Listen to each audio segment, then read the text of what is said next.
네, 아라비안 나이트처럼 신비롭고 흥미진진한 우리 지역 역사의 비하인드를 들려드리는 시간이죠. 전라도 찾는 야사.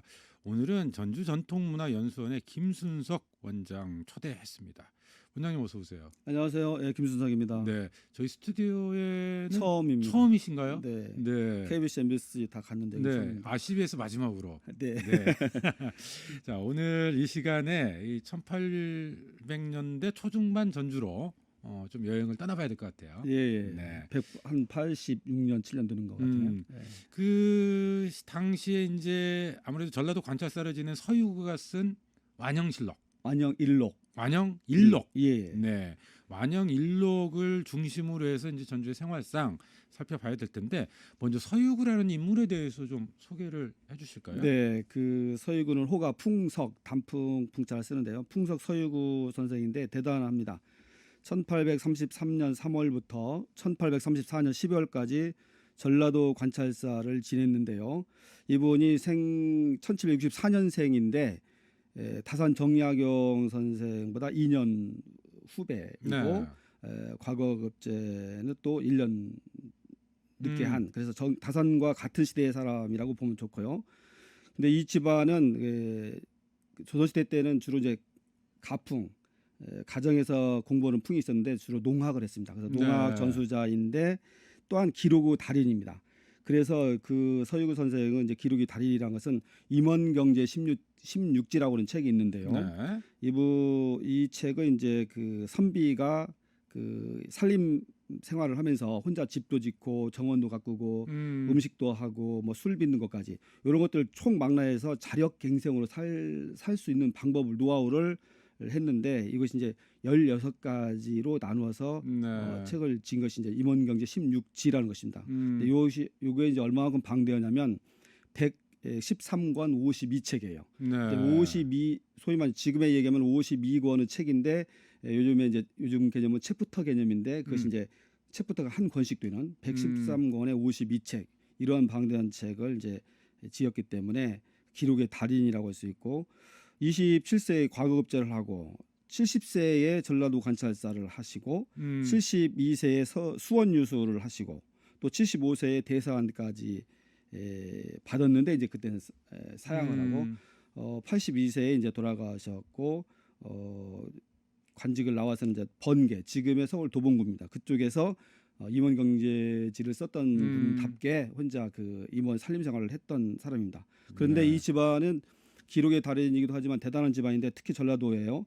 자기 할아버지 고조 할아버지인 서문유, 그다음에 증조 할아버지인 서종옥, 자기 생모인 서호수, 그다음에 본인 서유구 네. 이 모두 네 분 4대가 모두 전라도 관찰사를 역임한 특이한 인연이 있고 네. 전라도가 대단히 안 해야 될 분이다 이렇게 됩니다.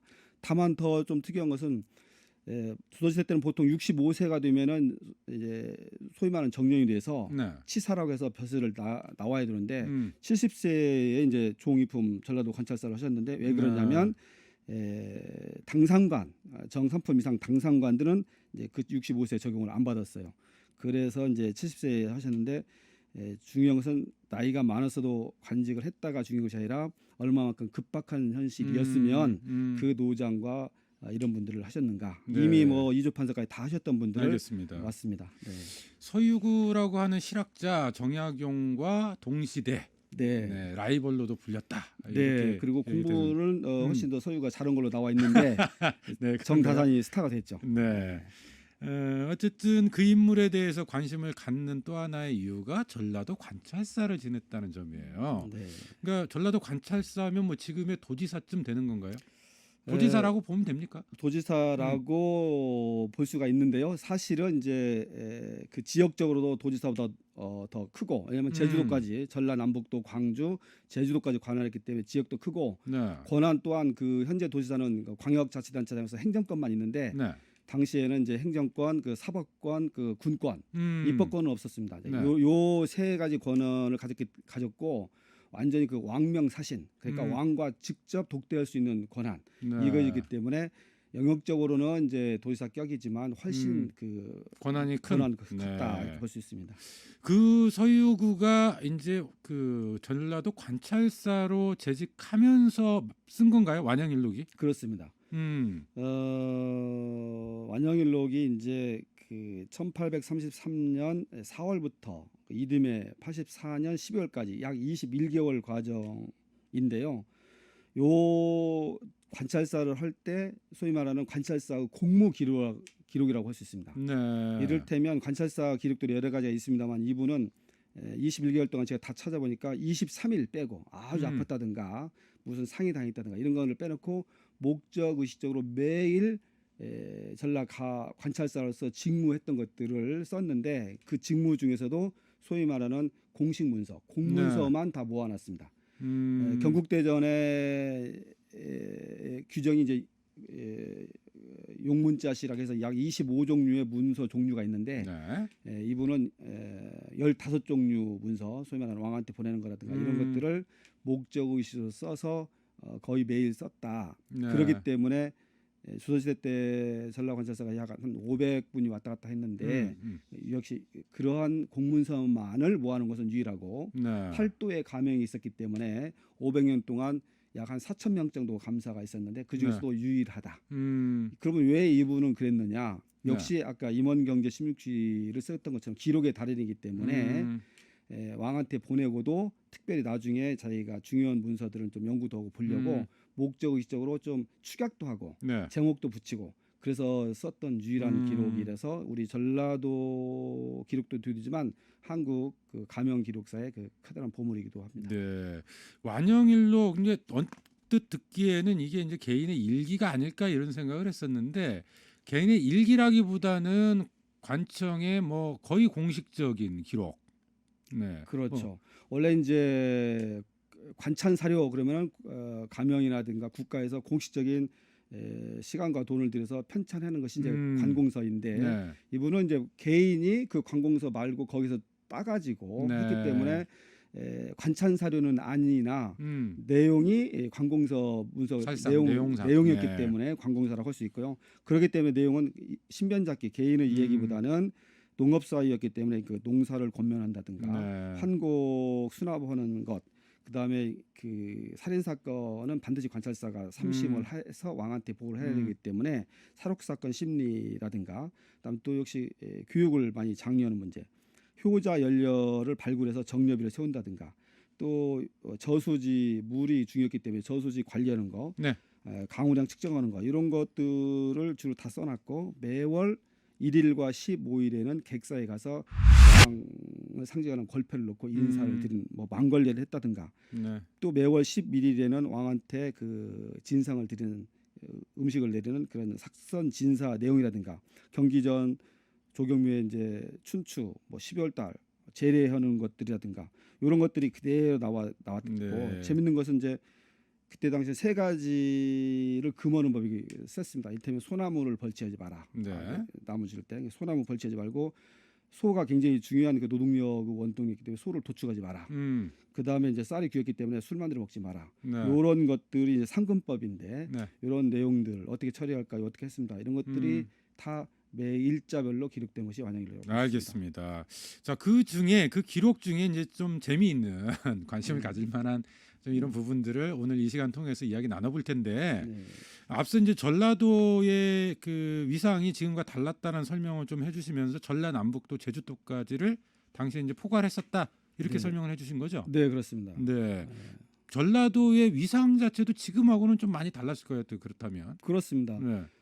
조선시대 때는 그 농업 사회이기 때문에 역시 쌀을 가장 많이 생산하는 곳이 이제 힘이 있고 네. 그렇기 때문에 역시 이제 전라도가 평야지대가 제일 많았고 그래서 하늘에 이제 창구다 나라의 창구다라고 이런 말도 네. 있었고 또 외관상으로도 뭐 조선시대 때 하면은 세 곳이죠 한성 판윤 역시 종이품입니다. 네. 그다음에 같은 급의 이제 전라도 관찰사, 전라 감사, 그다음에 이제 평안, 네. 평안과 평양감사. 안주, 평안 네. 감사. 요 세 개가 이제 위직으로서는 꽃보직이죠.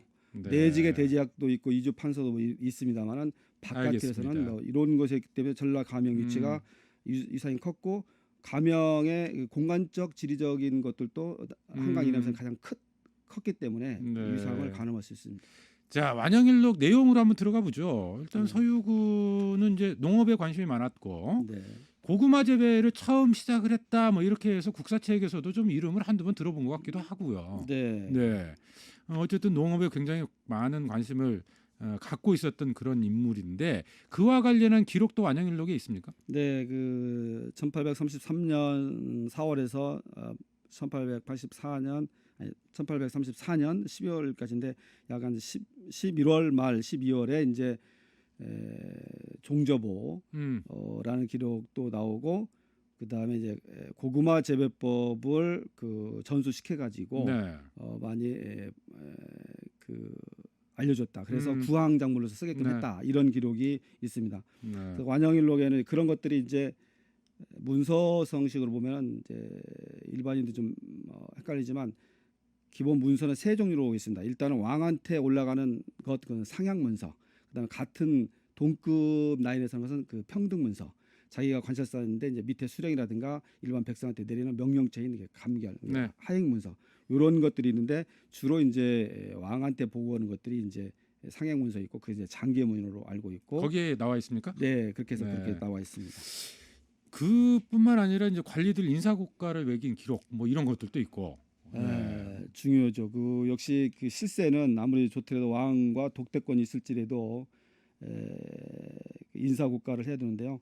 이게 이제 인사고과지만 그때 당시 전문 용어로는 소위 말하는 그 포평이라고 했습니다. 그러니까 포평. 예, 그러니까 네. 칭찬한다, 기린다, 기릴포하고 폄하한다, 나무란다, 음. 포평제도 또는 그 전최라고 했습니다. 그러니까 등급을 뺀 꼴등이냐, 일등이냐. 네. 꼴등은 이제 꼴등 전자를 쓰고 최자는 이제 우등에서 전최 또는 포평제도라고 하는데요. 요 인사고과는 이제 상, 중, 하 이렇게 세 등급을 했습니다. 네. 세 등급을 해가지고 상을 뭐 5년간 1년에 두 번씩 6월 15일하고 12월 15일 날 고가를 매겨서 왕한테 보내는데 뭐 5년 동안에 세 번 상을 맞으면 한 등급 올라가기도 하고 네. 하 등급을 한 번 맞으면 바로 파직입니다. 2년간 음. 파직입니다. 요즘에 파직과 좀 다른데 2년간 파직했다가 이제 다시 올라올 수 있어요. 네. 그 다음에 이제 중등급은 두 번 맞으면 이제 파직이 되고 그런데 처음 시작할 때부터 이제 이 포평제도가 좀 논란이 많았습니다. 왜냐하면 상중하 이게 이제 정교하지 않기 때문에 너무나 좀 거칠다 이런 것도 있었고 시작이 언제쯤 됐었던 거예요, 이 포평제도가? 그러니까 조선 초기부터 초기에, 있었던 겁니까? 네. 네. 초중기부터 있었고 쭉 왔었던 거죠. 초기부터 논란이 됐지만 끝까지 갔던 제도예요. 이게. 네. 그런데 이제 세 등급이라서 좀 문제가 있었던 논란이 있었고 또 하나는 결정적인 것은 관찰사는 종이품이고 수령은 종육품입니다. 네. 이때는 3년 식년시에 이제 대과급제 수석의 이제 6급 육품이고 종육품이 소위 말하는 지방 요직 수령에 나갈 수 있는 이제 최고 이제 하급 관리, 네. 대단히 높은 관리죠. 그런데 종이품 관찰사가 종육품 수령들을 인사공과 상중하를 매김에 있어서 네. 여기 수령은 종육품이지만 이미 이 자재는 한양에 고위 관료의 자재이기도 하고 연줄이 다 돼 있기 때문에 네. 요게 이제 매정하게 못 때리는 거죠. 그러다 보니까 하하 등급이 별로 없고 어찌도 하나씩 있고 정말 결정적이지 않고 그렇기 때문에 실이 있냐 없냐가 늘 논쟁이 됐었는데 네. 어쨌든 지적이 됐고 요게 이제 서유구 풍속 서유구 선생에는 오시자마자 1833년 6월 달에서 2년간 21개월 있었기 때문에 1년에 두 번, 네 번 한 기록이 나옵니다. 요 네 번 기록 나온 것들도 문서가 한 관찰사가 네 번 하는 것도 별로 없어요. 네. 유일하지만 재밌는 것은 바로 오시자마자 해서 엄정해갖고 하등급이 별로 안 나오는데 6명을 때립니다. 완전히 그냥 네. 파직을 6명이 다 갔다는 알겠습니다. 거죠. 알겠습니다. 이런 것들이 나왔습니다. 말씀 듣다 보니까 지금 요즘 공무원들 뭐 인사고과 평점 매기고 뭐 하는 거하고 대단히 유사하네요. 그렇죠. 네. 근데 그때도 말씀하신 것처럼 뭐 혈연이라든지 또 네. 가문 뭐 이런 것 학연, 때문에 뭐, 학연 이런 걸로 인해 갖고 제대로 안 됐던 걸 네. 서유구 선생은 바로 잡으려고 시도를 했었다. 그렇죠. 네. 나이 그만큼 이제 나이도 많고 눈치 볼 것도 없고 또 대단히 엄정하고 네. 그래서 그 노구라도 이제 임명을 했죠. 순조가. 70세의 관찰사를 하셨으니까요. 네.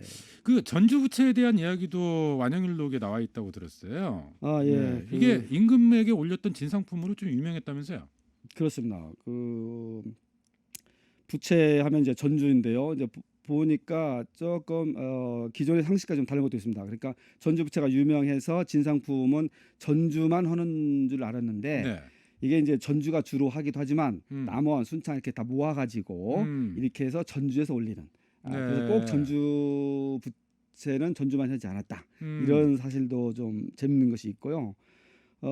이런 이제 부채라든가 그 종이를 이제 올리고 그러는데 네. 이런 것이 문제가 있다 보니까 그런 걸 바로 잡아라라고 해서 왔는데 이 부채의 문제점은 종이가 엉성하다든가 네. 만든 모양새가 좀 틀어졌다든가 개수가 다르다든가 네. 이런 것들이 좀 문제가 있었던 것이 좀 몇 개가 보이기도 하고요.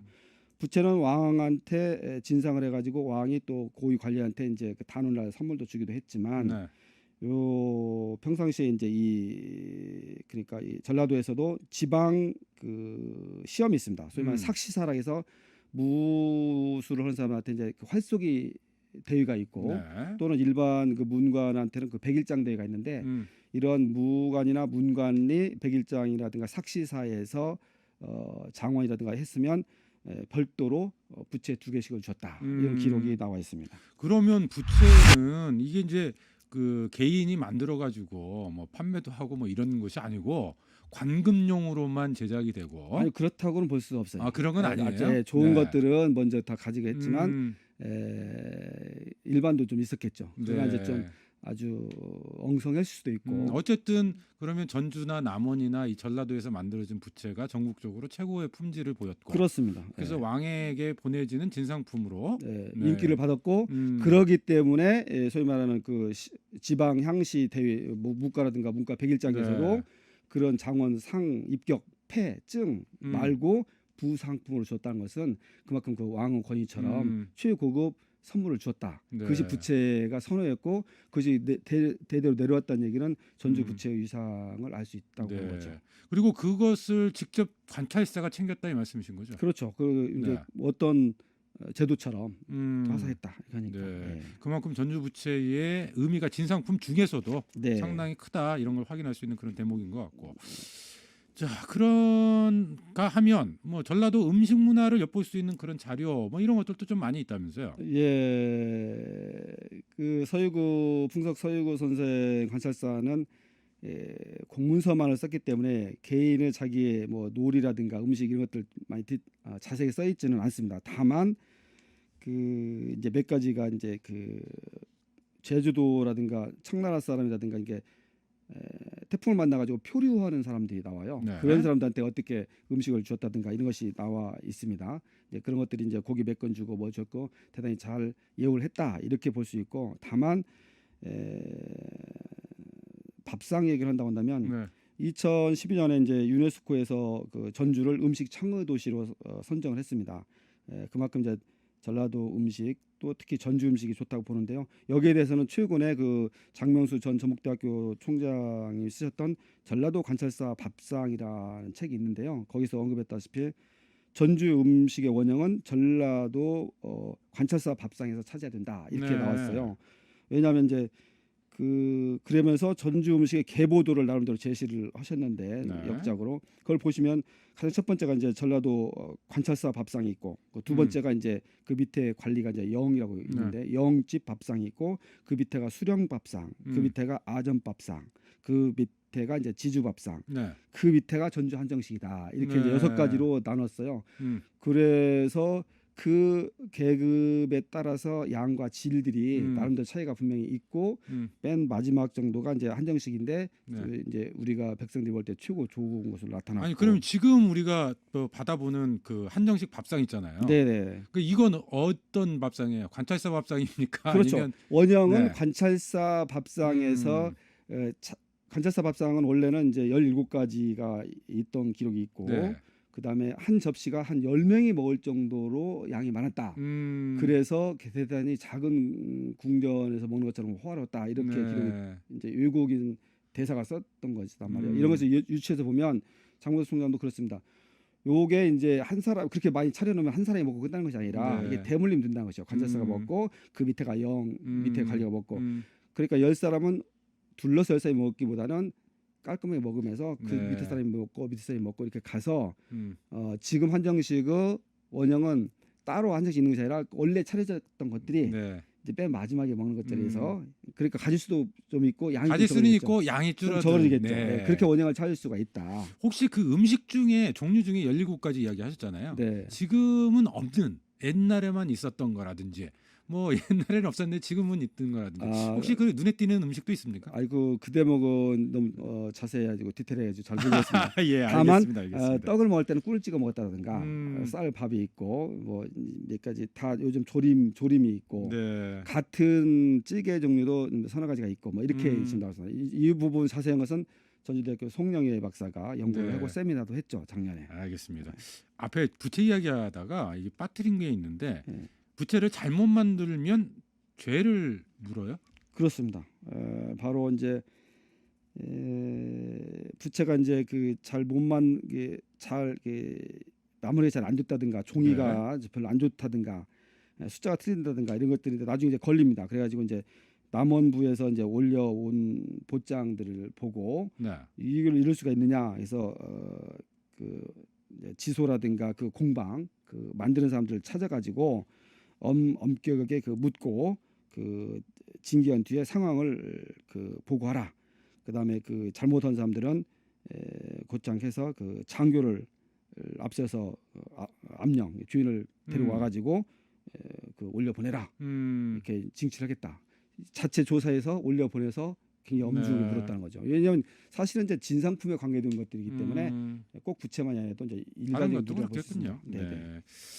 알겠습니다. 어쨌든 완영일로 뭐 다른 관찰사들의 기록도 있습니다만 유독 주목을 받는 이유를 앞에서 좀 설명을 해주신 것 같아요. 그 역사적 가치나 의미도 설명을 해주셨는데 완영일로 그렇게 보시면서 개인적으로 좀 흥미 있었던 그런 대목이 혹시 있으신가요? 개인적으로 약 한 6년 정도 이제 번역을 계속 작업 씨름을 했었는데 이제 관공서 문서다 보니까 굉장히 그 건조하고 엄밀하고 이두 문제가 있어서 어렵기도 하고 또 서술형으로 쭉 풀어진 것이 아니라 이제 핵심만 뭐 나오기 때문에 유추도 하고 좀 어렵고 딱딱했는데 이제 몇 가지 눈에 띄는 것이 이제 나왔던 것들이 이제 소위 말하는 그 요즘에 유행병인 그 우역 소 돌림병이 구제역 같은 그 이제 돼지고 우역이라고 합니다. 소 돌림병이 있을 때 어떻게 한다든가 그다음에 효자 연료들을 찾아가지고 이제 대단히 너는 효자다 해서 이제 정려문과 정려비를 세우는데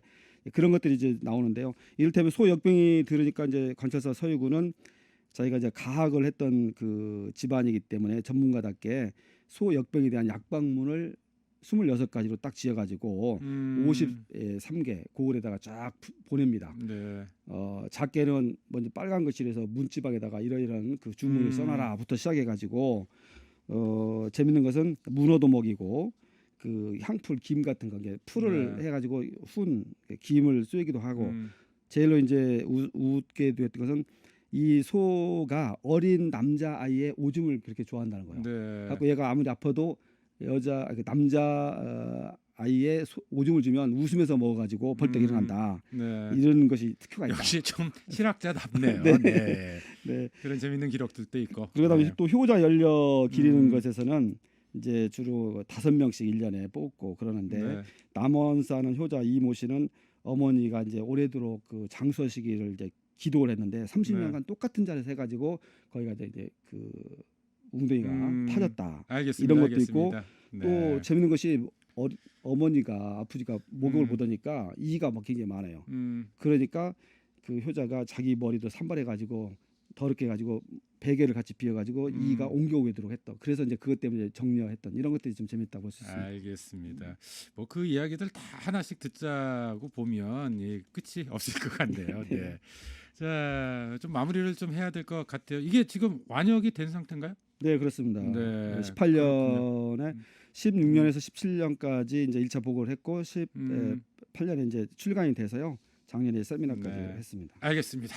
전라도 천년야사 오늘은 전주 전통문화연수원 김순석 원장 모시고 이 완영일록에 대해서 살펴봤습니다. 오늘 나와주셔서 고맙습니다. 네, 고맙습니다.